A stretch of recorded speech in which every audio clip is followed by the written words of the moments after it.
The king wanted one thing: control. Not glory, not conquest, control. Because money was leaving his kingdom. Silver was flowing out through ports and caravans, and foreign merchants were walking away richer every season. So he chose the simplest solution a frightened ruler always chooses: stop the flow.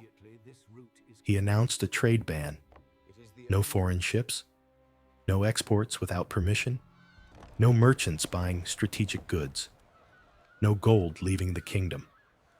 The court applauded, the nobles smiled, even some citizens cheered, because a ban feels like strength. It feels like the king is finally doing something. And at first, it looks like he wins. Coins stop leaving. Warehouses fill with goods that would have been exported. The treasury looks stable, on paper. But the marketplace doesn't run on paper. It runs on movement. This story takes place in a coastal kingdom in the mid-1600s, where the port was the heart of the economy. And the king just closed the heart. In the first week, merchants panic quietly, not because they love foreigners, because their whole system depends on exchange. A cloth maker needs dye that comes from abroad. A shipbuilder needs tar and rope materials. A blacksmith needs high-quality metal. A baker needs salt. Suddenly, those inputs are delayed or gone, and without inputs, production slows. Then the second problem hits: prices. When goods stop flowing, scarcity shows up fast. Not everywhere at once. In pockets. Salt first, then tools, then lamp oil. Merchants raise prices to survive. People blame greed, but it's not greed, it's math. The king sees rising prices and tightens the ban. He sends inspectors to the market. He threatens penalties. He announces price controls. But when supply is blocked, controlling price doesn't create supply. It only creates hiding. So a shadow economy forms. Smugglers appear.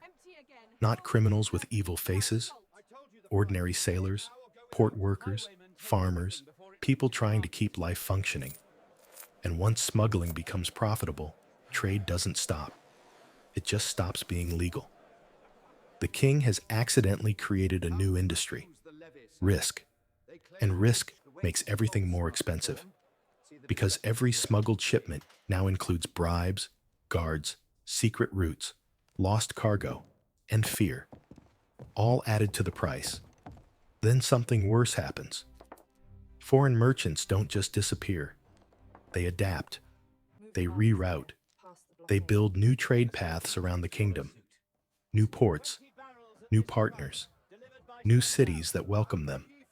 And when trade routes move, they rarely come back. By the time the king realizes this, his port is quieter. The docks are emptier. The city that used to feel alive now feels stuck. And the real collapse is only beginning. He banned trade to win, and accidentally lost everything. With fewer ships, the port workers lose wages. With fewer exports, farmers lose buyers. With fewer imports, workshops slow down. The economy doesn't explode. It tightens, like a rope pulled too hard.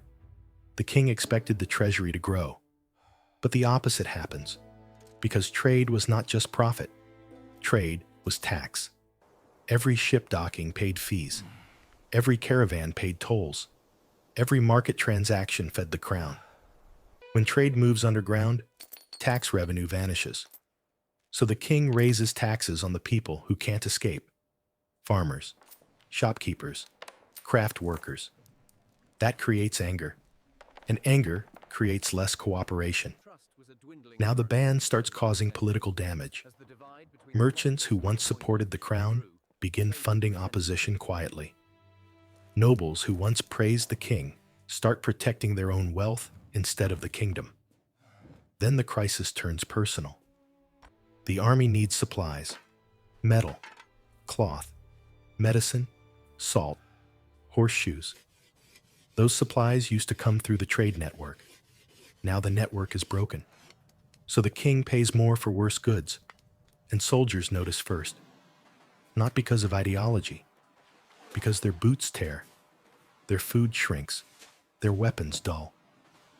Meanwhile, the smugglers thrive, not because they're better people, because the law made them essential. And when the public sees smugglers living well, while honest workers suffer, the kingdom's moral order flips. Obeying the law feels stupid. Breaking it feels smart. The king tries to reverse the ban. He announces new permissions. He opens some routes. He promises trade reform. But trust doesn't return instantly. Foreign merchants have moved on. Routes have changed. Contracts have been signed elsewhere. And inside the kingdom, people have learned a dangerous lesson. The crown can shut your life down overnight. So they stop investing. They stop expanding workshops. They hoard coins and goods. They act smaller. The kingdom becomes poorer, not just in money, but in confidence. And in the end, the king sits in a palace with fewer problems on paper and more problems in reality. He banned trade to win control and accidentally lost everything that control depended on: taxes, jobs, supplies, alliances, and trust. Because trade isn't just commerce. It's the bloodstream of a nation. Cut the bloodstream long enough, and the body survives, but it never truly recovers.